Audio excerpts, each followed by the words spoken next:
The World Now on TVC News. Let's begin in the U.S. where there has been a catastrophic weather in Texas, where at least 81 people have been confirmed dead and another 41 declared missing after Friday's flash floods. 68 of the fatalities, including 28 children, were in the Kerr County, where a Riverside Christian girls' camp was located. 10 girls and a counselor who were in the camp are still missing.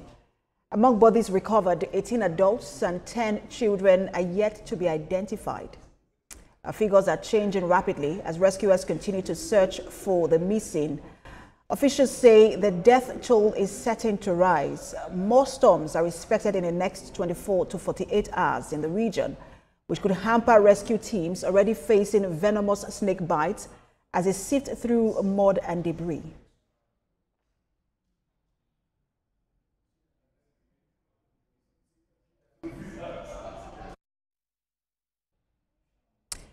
All right, let's turn attention now to other stories. There are growing hopes of a new Gaza ceasefire announcement as Israeli Prime Minister Benjamin Netanyahu meets U.S. President Donald Trump in Washington after 21 months of war.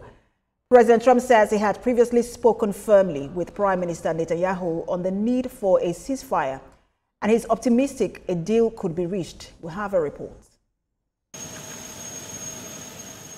Before boarding his plane to the United States, the Israeli Prime Minister Benjamin Netanyahu told reporters, quote, "We are working to achieve the deal that has been discussed under the conditions we have agreed.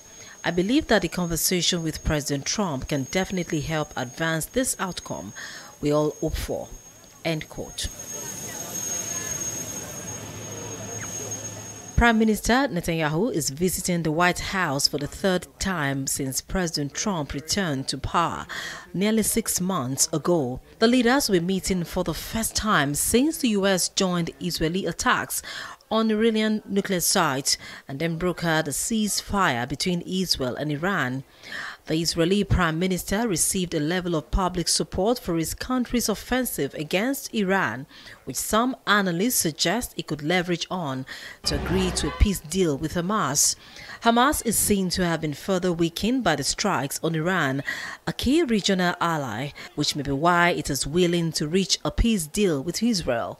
Meanwhile, Israeli forces say they've killed the commander of Hamas' naval force in northern Gaza in a strike on a seaside cafe in which dozens of civilians were reportedly killed.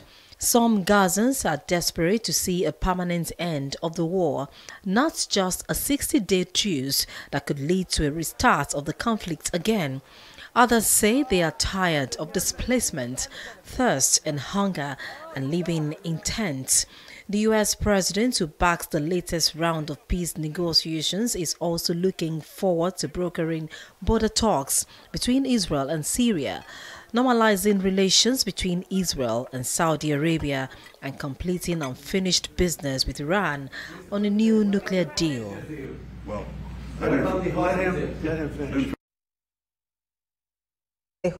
Controlled areas of Yemen, Israel says it has launched strikes on 3 ports and a power plant.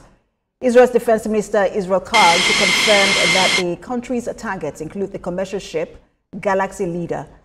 Israel says the ship hijacked the rebel group in 2023 was used to monitor maritime vessels in international waters. A spokesperson for the Iran-backed Houthi military group says following the attacks, the group's air defenses confronted the Israeli attack by using a large number of domestically produced surface-to-air missiles.